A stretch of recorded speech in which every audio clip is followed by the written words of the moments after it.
여러분, 오늘 제가 설교 제목을 갓생을 위한 비결 이렇게 잡아봤어요. 갓생이라는 말, 혹시 여러분 갓생? 내가 갓김치는 알아도 갓생은 잘 모르겠다 이러실지도 모르겠어요. 이게 무슨 말이냐면, 하나님을 뜻하는 영어로 God이라고 하는 단어에다가 일상의 삶을 살아간다 할 때 그 날생자, 한자로 생자를 더해서 갓생 이렇게 만들어진 신조어예요. 이게 무슨 뜻이냐면, 요즘 젊은 사람들이 요즘 이 말 많이 쓰거든요. 이게 무슨 얘기냐면, 남들이 부러워할 만큼 최선을 다해서 열심히 살아가는 삶을 가리키는 신조어예요. 그래서 이렇게 말해요. 나 오늘 갓생했어. 아유, 나 오늘 갓생했잖아. 뭐 이렇게 말하는 거예요. 자, 그게 어떻게 되느냐? 아침에 일찍 일어나는 겁니다. 아침에 일찍 일어나가지고요, 운동을 하거나 아니면 뭐 영어 회화를 하거나 아니면 뭐 일본어, 독일어 어학학원을 가기도 하는 거예요. 균형 잡힌 식단을 위해서 아주 아침마다 꼬박꼬박 잘 챙겨 드시는 거예요.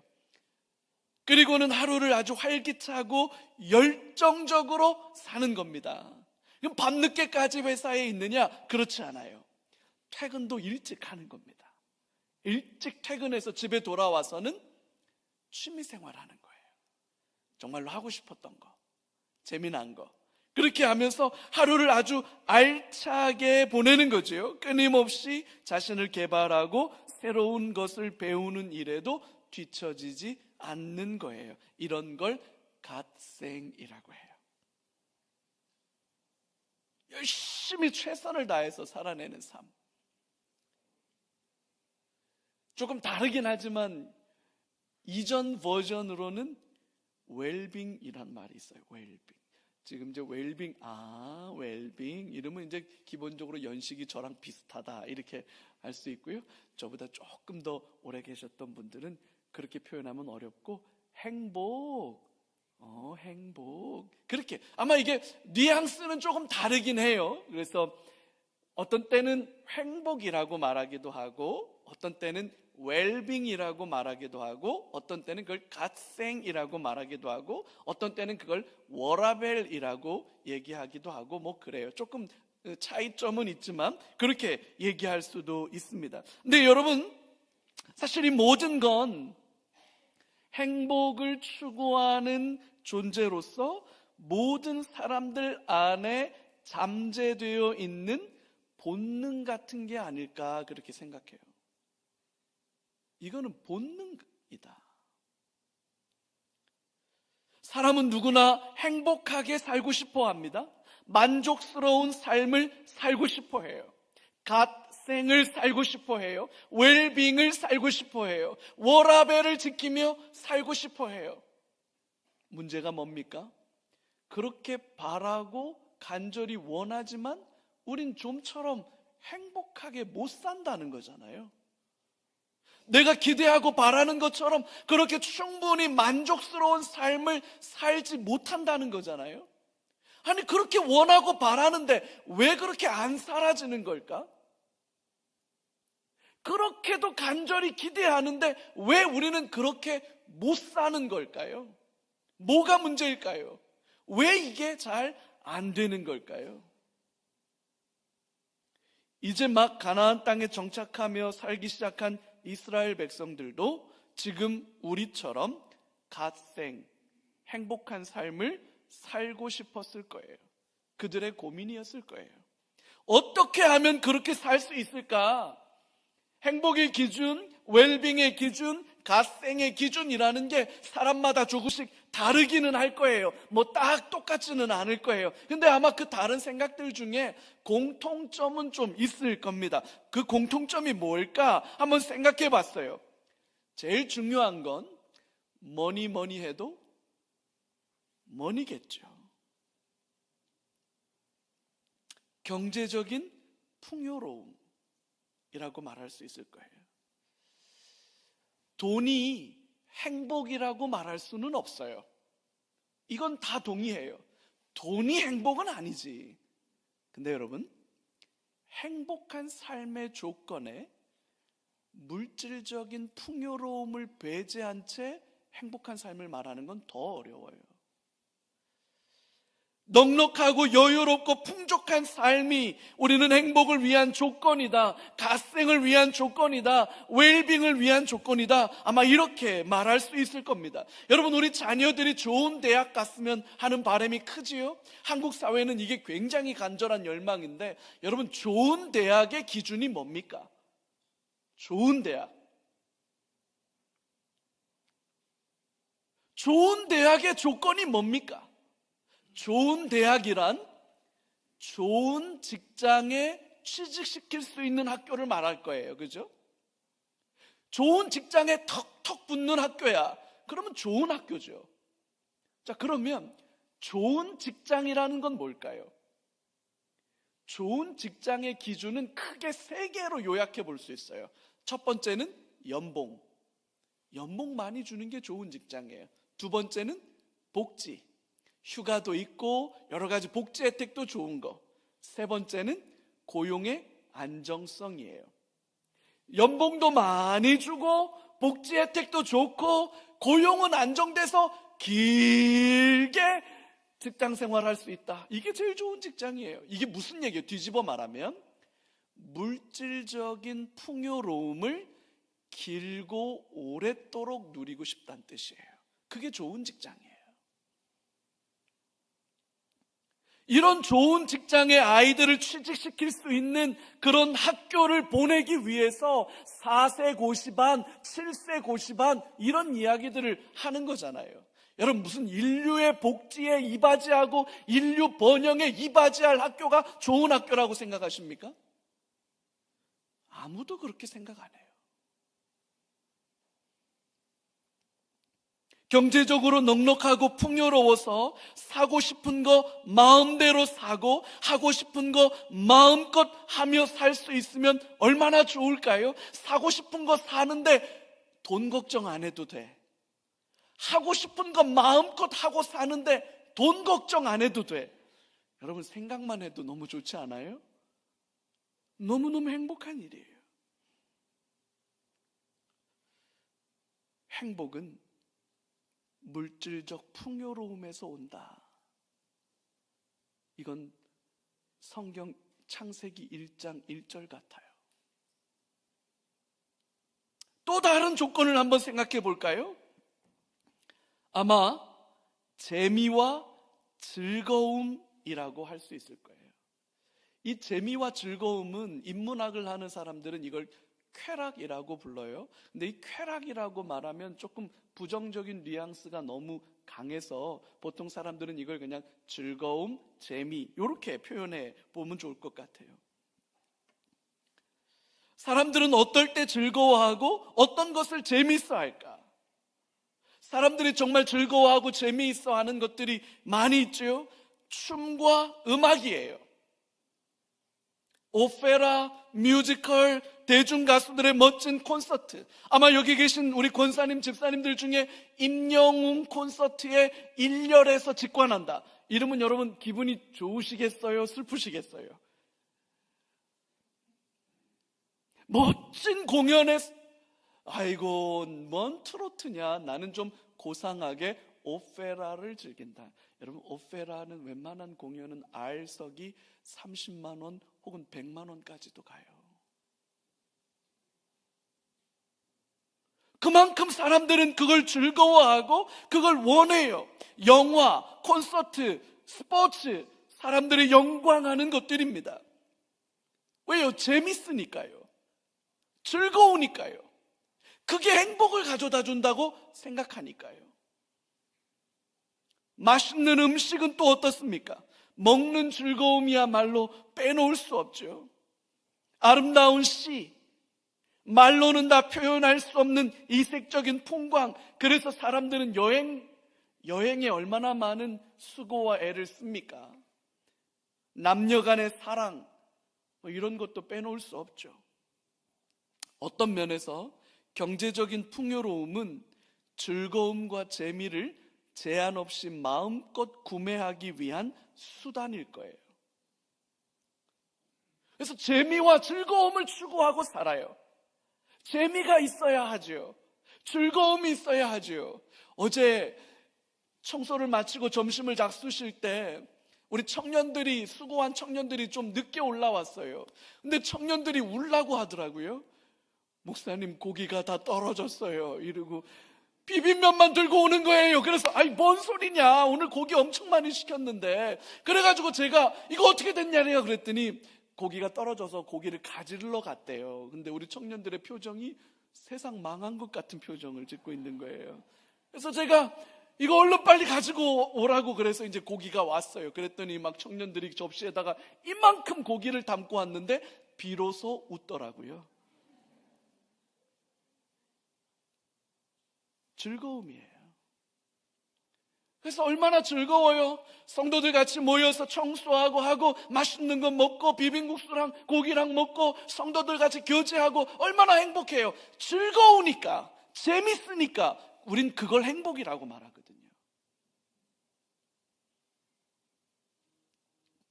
어떤 사람은 여기에다 건강을 추가하기도 하고 어떤 사람들은 여기에다가 자녀나 가족을 추가하기도 할 거예요. 이런 걸 갓생이라고 말하고 이런 걸 행복이라고 말하고 웰빙이라고 말하고 워라벨이라고 말하고 사람들은 다 그걸 추구하면서 살아요. 자, 그러면 여기서 중요한 질문 하나 좀 해봅시다. 경제적인 풍요로움과 즐거움은, 그 재미는 어떻게 하면 가질 수 있을까요? 도대체 어떻게 하면 경제적으로도 풍요롭고 넉넉하고 재밌고 즐거워서 매일의 삶이 행복하다, 아, 참 좋다, 이렇게 살 수 있게 할까요? 어떻게 하면 이걸 가질 수 있습니까? 이 똑같은 질문을 가나안 땅에 정착하기 시작한 이스라엘 백성들도 동일하게 해보았을 거예요. 그런 질문을 했을 거예요. 그러던 중에 이미 오래전부터 가나안 땅에 터를 잡고 살아오던 그 땅의 원주민들을 유심히 지켜보기 시작했겠죠. 그들 다 쫓아내라고 했는데 우리 앞에서 본 것처럼 이스라엘 백성들은 그들을 쫓아내지 못했어요. 함께 살기 시작합니다. 그러면서 어떻게 하면 풍요롭고 어떻게 하면 재밌을까를 고민하는데 그 땅에 살고 있던 가나안 원주민들을 주목해서 보기 시작한 거예요. 이스라엘 백성들은 오랜 세월 목축을 했습니다. 허구한 날 애굽의 대규모 토목공사에 강제로 동원되던 노예로 살았어요. 자그마치 400년 동안을 그렇게 살았습니다. 애굽을 떠나서 40년 동안 광야에서 헤매고 돌아다녔습니다. 그래서 이스라엘 백성들은 정착해서 농사를 지어본 적이 없어요. 뭘 어떻게 하는 건지 잘 모릅니다. 그들은 특별한 재미와 즐거움도 몰랐어요. 400년을 노예로 살았고 40년을 광야 헤매고 돌아다녔기 때문에 특별한 오락거리가 없었습니다. 음주, 가무, 유희와 오락에 대해서는 통 모르고 살았던 사람들이에요. 하지만 가나안 사람들은 달랐습니다. 그들은 경제적으로도 풍요롭고 즐겁고 재미나게 사는 것처럼 보였어요. 가나안 원주민들은 늘 넉넉해요. 늘 풍성해요. 그리고 그들은 축제를 즐길 줄 알고 재미를 누릴 줄 아는 사람들이었어요. 이스라엘 백성들의 눈에 가나안 원주민들의 삶이 훨씬 더 나아 보였을 겁니다. 어떻게 하면 우리도 저렇게 풍요로울 수 있을까? 어떻게 하면 우리도 저렇게 재밌게 살 수 있을까를 고민하게 되었을 거고 따라하기 시작했을 거고 그들의 방식을 받아들이기 시작했을 거예요. 그게 오늘 본문 11절부터 13절입니다. 이스라엘 자손이 여호와의 목전에 악을 행하여 바알들을 섬기며 애굽 땅에서 그들을 인도하여 내신 그들의 조상들의 하나님 여호와를 버리고 다른 신들, 곧 그들의 주위에 있는 백성의 신들을 따라 그들에게 절하며 여호와를 진노하시게 하였으되 곧 그들이 여호와를 버리고 바알과 아스타롯을 섬겼으므로. 여호와 하나님의 목전에서 여호와 하나님을 버리고 바알과 아스타롯을 섬기기 시작했다는 거예요. 아주 전문적인 용어로 이런 걸 헐이라고 해요. 어떻게 하나님을 버리고, 어떻게 하나님을 모른 척하고 바알과 아세라에게로 가지? 이 사람들 완전 못됐네. 희한한 사람들이네.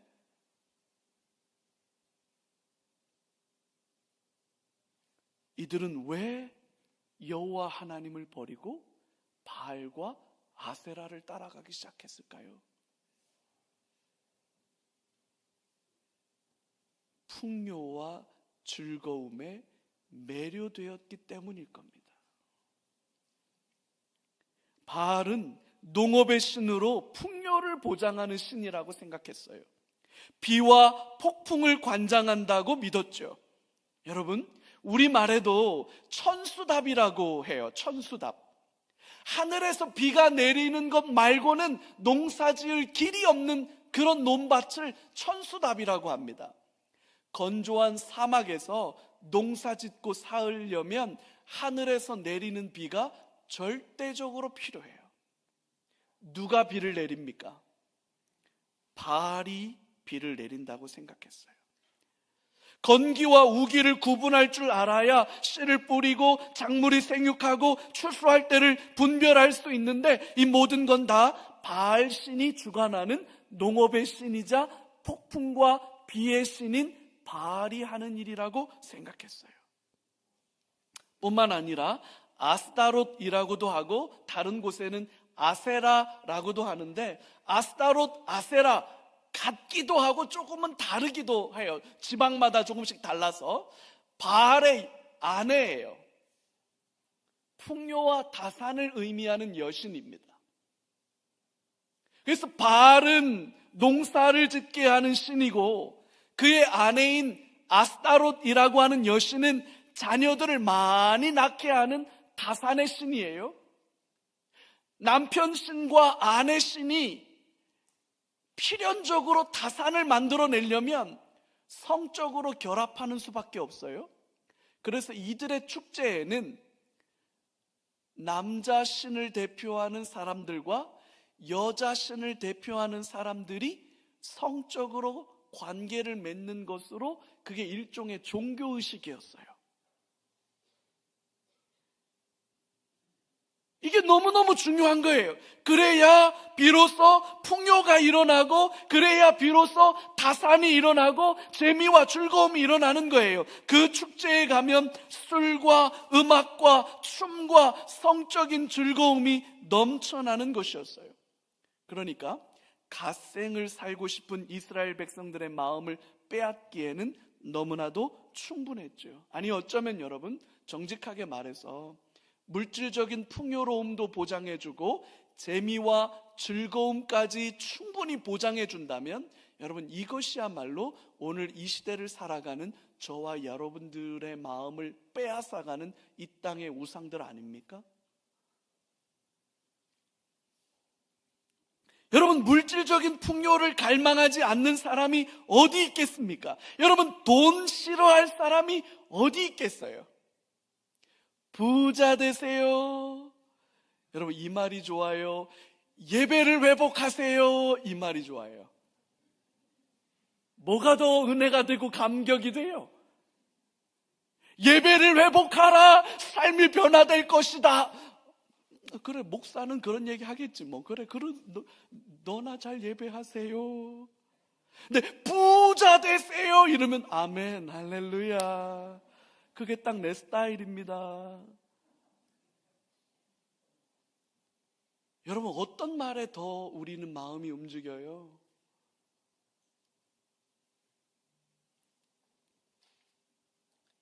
돈 싫어하는 사람이 어디 있겠어요? 목사인 저도 돈 좋아해요. 어떤 분들은 우리 목사님 경건해서 돈 안 좋아해. 우리 목사님은 기도하는 거 좋아하고 그냥 책 보고 막 이런 거 좋아해. 여러분, 누가 그래요? 누가 그래요? 어느 동네 목사님이? 목사도 돈 좋아해요. 그래서 저는 제 아이들에게 기회가 닿을 때마다 귀에 딱정이가 않도록 가르쳐요. 제 아이들에게, 제 두 아이들에게. 돈은 쓰는 게 아니라 모으는 거다. 왜냐면 용돈만 받으면 쓸 궁리부터 해. 돈은 쓰는 게 아니라 모으는 거야. 갖고 싶다고 다 사지 말고 꼭 필요한 것만 최소한으로 사는 거야. 수입보다는 지출이 많으면 안 돼. 그래야 돈이 모여져. 제가 끊임없이 제 아이들에게 말해요. 돈은 가치를 매개하는 수단이에요. 그래서 세상의 거의 모든 것은 다 돈으로 환산될 수 있습니다. 그래서 과히 돈은 모든 것이라고 말할 수 있습니다. 이 돈으로부터 자유로울 수 있는 사람이 누가 있어요? 돈이라고 말하니까 자꾸만 천박하게 들려요? 경제적인 풍요로움이라고 말하면 좀 더 고상합니까? 물질적인 넉넉함이라고 말하면 좀 더 마음이 편안해집니까? 여러분, 우리는 그 유혹으로부터 아무도 자유롭지 않아요. 누구도 자유롭지 않아요. 그래서 우리는 다 그걸 원해요. 뿐만 아니라 재미와 즐거움이라고 하는 건 어떻습니까? 행복의 필수 조건이라고 말할 수 있죠. 춤과 음악, 술과 음식, 말초 신경을 자극하는 모든 유혹들, 이걸 다 누가 준다고요? 바알과 아스타롯 신을 따르지 않으면 얻을 수 없다고 이스라엘 백성들은 생각하게 된 거예요. 왜? 가나안 사람들은 다 여기에 기울어져 있고 이스라엘의 눈에 볼 때 그들은 우리보다 더 부유하고 우리보다 훨씬 더 재밌게 사는 것 같으니까. 그래서 풍요와 즐거움이라고 하는 것들에 매료되기 시작한 거예요. 빠져들어가기 시작한 거예요. 그러니까 그들의 삶의 방식을 따라가기 시작하는 거죠. 근데 진짜 문제가 뭐냐? 바닷물로는 갈증을 해결할 수 없다는 거예요.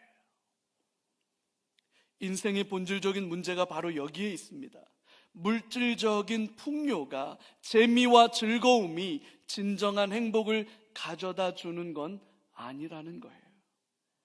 바알과 아스타롯을 선택했지만 그래서 덕분에 살림살이는 좀 더 나아지고 즐거움들이 좀 더 많아지긴 했지만 여러분, 그렇다고 해서 인생의 갈증이 해결되는 건 아니라는 거지요. 오히려 더 크고 깊은 갈증이 생긴다는 거예요. 그게 오늘 본문 14절과 15절이 하시는 말씀이에요.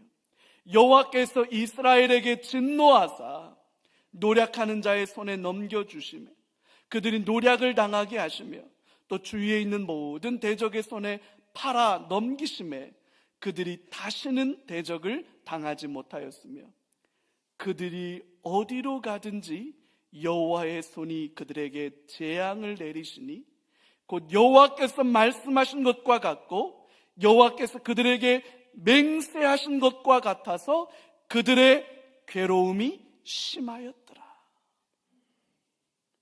물질적인 풍요로움이 있으면 될 것 같은데, 재미와 즐거움이 있으면 될 것 같은데, 그래서 그걸 준다고 약속하는 바알을 따라가고 아세라를 따라가는데 여호와의 손이 돌이켜 재앙을 내리신지라. 오히려 괴로움이 더 심하여졌더라. 여러분, 부자라서 더 행복하게 사는 거 아니에요. 여러분 다 인정하지 않습니까? 돈이 많아서 부자면 그만큼 행복할까요? 여러분, 그렇지 않아요. 월세 살다가 전세 살고 전세 살다가 자기 집에 산다고 그래서 더 행복해지는 건 아니에요.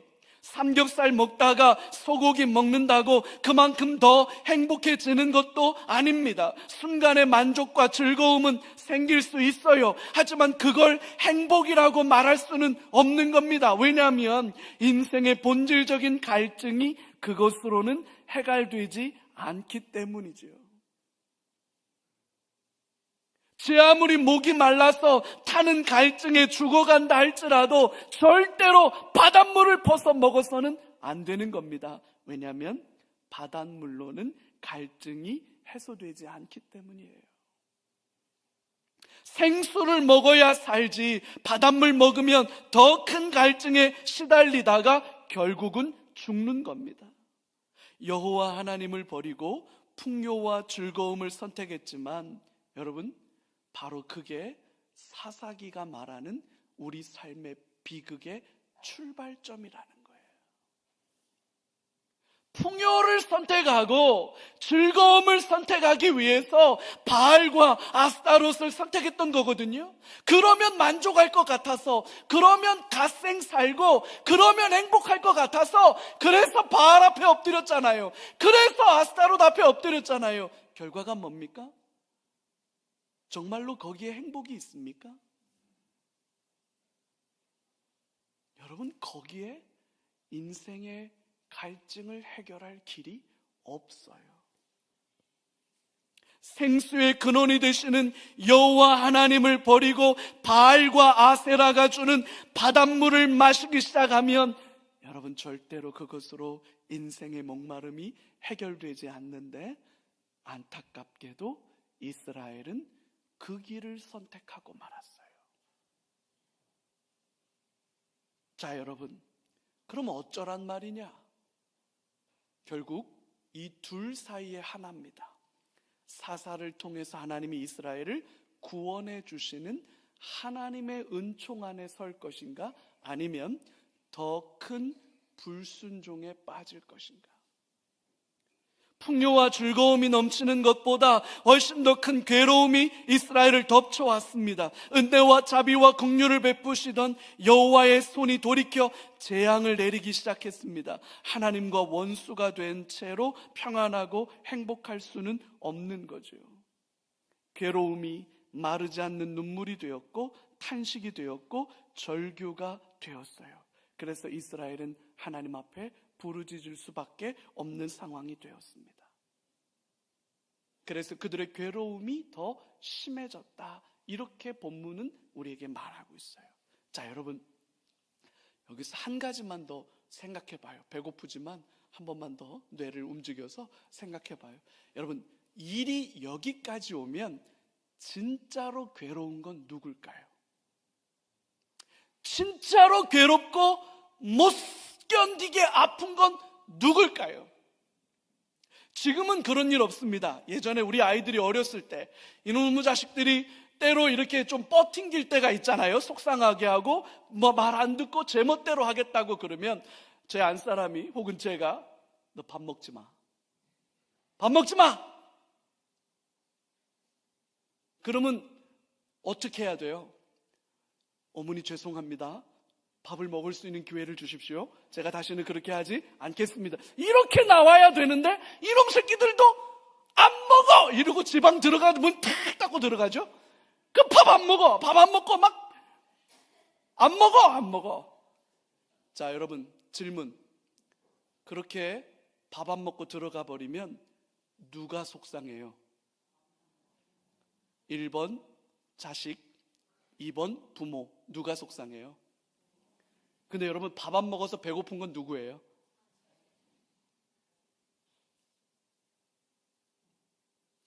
그게 부모죠. 그 뻗땡기는 녀석 보면 부모의 마음이 녹는 거예요. 그러면 너 밥 먹지 마! 이렇게 소리 지를 때는 언제고, 또 저기 스팸 구워놨으니까 뭐 이렇게 얘기해요. 그거 밥 안 먹고 있는 거 못 봐요. 괴로움이 심해서 마르지 않는 눈물이 되고, 그 눈물이 신음이 되고, 그 신음이 통곡이 되는 상황까지 이르르면 누가 못 견딜까? 누가 진짜로 못 견딜까요? 우리 하나님이 못 견디셔요. 왜냐하면 하나님은 사랑이시기 때문이지요. 요한일서 4장 10절에 사랑은 여기 있으니 우리가 하나님을 사랑한 것이 아니요 하나님이 우리를 사랑하사 우리 죄를 속하기 위하여 화목제물로 그 아들을 보내셨습니다. 결국은 하나님이 견디질 못하세요. 당신의 손이 돌이켜 재앙을 내리셨음에도 불구하고 당신이 견디지 못하셔서 부르짖는 당신의 자녀들의 기도에 응답하시지요. 그러면 사사를 세우시고 그 사사를 통해서 이스라엘을 구원해 주세요. 그게 오늘 본문 18절과 19절이에요. 여호와께서 그들을 위하여 사사들을 세우실 때에는 그 사사와 함께 하셨고 그 사사가 사는 날 동안에는 여호와께서 그들을 대적의 손에서 구원하셨으니 이는 그들이 대적에게 압박과 괴로움을 받아 슬피 부르짖음으로 여호와께서 뜻을 돌이키셨음이거니와 사사가 죽은 후에는 그들이 돌이켜 그들의 조상들보다 더욱 타락하여 다른 신들을 따라 섬기며 그들에게 절하고 그들의 행위와 패역한 길을 그치지 아니하였으므로. 여러분, 이 사사기는 그때 그 시절 그들의 이야기가 아닙니다. 사사기를 여전히 그때 그 시절에 그들의 이야기로 읽으면 사사기는 잘못 읽는 거예요. 사사기는 오늘 우리의 이야기예요. 여러분, 그들이 바알 앞에 하나님을 버리고 바알 앞에 가는 게 이상하게 보여요? 여러분, 그게 어리석게 보입니까? 그들이 하나님을 버리고 아스타롯을 따라가는 그 모습이 낯설게 보여요? 제 눈에는 꼭 우리 같아요. 너무 우리 같아요. 사사기는 그때 그들의 이야기가 아니라 오늘 이 시대를 사는 저와 여러분의 이야기예요. 저와 여러분 앞에도 동일한 두 갈래의 길이 놓여져 있어요. 두 갈래의 길 중에서 여러분 어느 편을 선택하시겠습니까? 진짜로 갓생을 살고 진정한 행복한 삶을 원한다면 바알과 아스타롯이 말하는 물질적 풍요와 즐거움을 따라가서는 안 됩니다. 우리는 오히려 그 반대길, 예수의 길로 가야 해요. 그래야 영생이 있고 거기에 진정한 행복이 있습니다. 여러분, 한 번만 더 생각해 봐요. 풍요롭기를 원하고 재밌기를 원해요. 이건 누구나 다 원해요. 여기서부터 자유로울 수 있는 사람은 아무도 없어요. 난 넉넉하고 풍요로웠으면 좋겠다. 재밌으면 좋겠다. 근데 여러분, 누구를 위해서 풍요롭고 싶은 겁니까? 누구를 위해서 재밌고 싶은 겁니까? 나 자신을 위해서 그렇게 하고 싶은 거예요. 나를 위해서. 내가 나 자신에게 스스로 왕이 되기를 원해서 그런 삶을 꿈꾸는 거지요. 그때의 왕이 없으므로 사람들은 각자 자기 생각에 옳은 대로 행동했다라고 말하면서 그때 그 사람들과 지금 나는 다르다고 생각한다면 여러분, 우리는 굉장히 오해하고 있는 거예요. 나는 여전히 나를 위해서, 나의 만족과 나의 기쁨을 위해서 물질적으로 풍요롭고 넉넉하고 싶어 해요. 여러분, 그 자체를 누가 탓하겠습니까? 우린 먹어야 하고 우린 마셔야 하고 우린 입어야 살아요. 그래서 우리는 본능적으로 뭔가를 가져야만 그것으로 나를 살게 한다고 생각하기 때문에 끊임없이 풍요롭고 넉넉하기를 원해요. 문제는 그것에 매료되기 시작하면 큰일 난다는 거예요. 우린 재밌어야 살아요. 즐거워야 살아요. 그래야 동기가 나오고 그래야 열정이 나오고 그래야 지속할 수가 있어요. 근데 여러분, 그 재미와 그 즐거움에 매료되기 시작하면 하나님을 떠나는 건 순식간에 일어나요.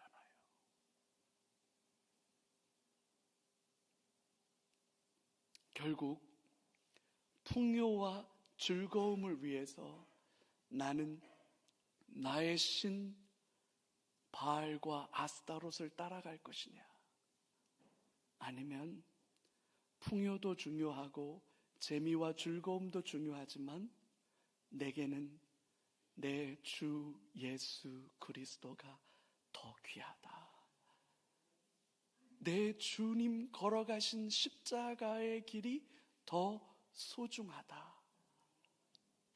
여러분, 어느 쪽을 선택하시겠습니까? 진짜로 갓생은 어디에 있을까요? 진짜 웰빙과 행복과 워라벨은 어디에 있을까요? 그리스도 예수 안에 있는 줄로 확신합니다. 그래서 여러분, 나를 위해서, 내가 왕이 되기 위해서 하나님을 버리는 삶이 아니라 하나님의 왕 되심을 인정하며 나의 왕, 나의 하나님을 붙들고 십자가의 길을 따라가는 저와 여러분들 다 되시기를 주의 이름으로 축복해요. 그 길의 끝에 영생이 있고 그 길의 끝에 구원이 있는 줄로 확신합니다. 그래서 이 시간에 우리가 그 믿음을 결단할 뿐만 아니라 저와 여러분들이 주님 앞에 우리가 좀 우리의 전도 대상자들을 작정하는 시간을 이 시간 좀 가졌으면 좋겠어요. 이 시간에 여러분 주보에 들어있는 요 전도 대상자 작정 카드를 좀 꺼내보시고, 자, 우리 잠깐 영상을 하나 보고 난 뒤에 우리 전하나님 앞에 기도해 왔던 전도 대상자를 좀 작정하는 시간 갖도록 그렇게 하죠. 우리 먼저 준비된 영상 같이 한번 보시겠습니다.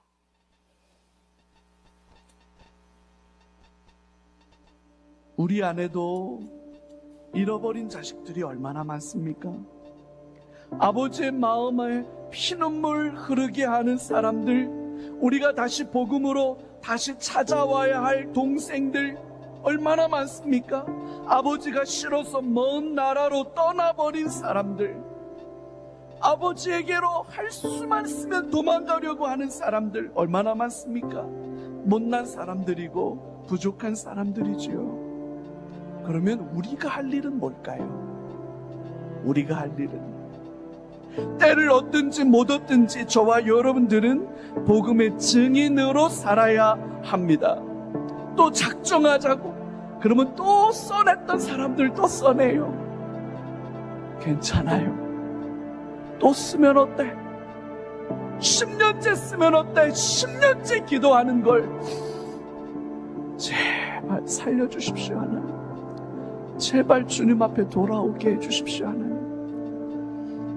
여러분, 올해도 또다시 우리는 때를 얻든지 못 얻든지, 기회가 좋든지 안 좋든지, 바람이 불든지 비가 오든지 어떤 일이 있든지 우리는 복음을 들고 아버지의 마음으로 그 한 사람의 잃어버린 영혼을 찾아 구원하는 일 우리는 해야 합니다.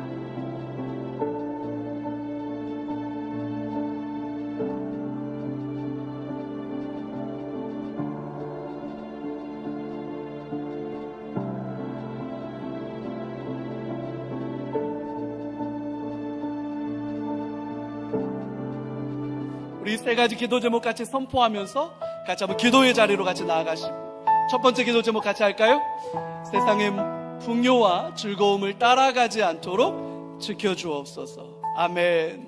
두 번째요, 예수 안에 있는 참된 행복을 온전히 누리게 해주옵소서. 세 번째요, 작정한 전도 대상자가 구원의 은총을 누리게 해 주옵소서. 여러분, 작정하신 그 전도 카드를 앞에 놓고 여러분 오른손 딱 그 위에다 좀 올리고 같이 이 시간에 기도하십시다. 하나님, 이 사람 잃어버린 한 영혼 주님께로 돌아오게 하여 주시고 예수 안에 있는 생명을 얻게 하여 주시고 구원의 은총을 누리게 하여 주옵소서. 우리 같이 한 목소리로 기도하면서 나아가겠습니다. 기도합시다.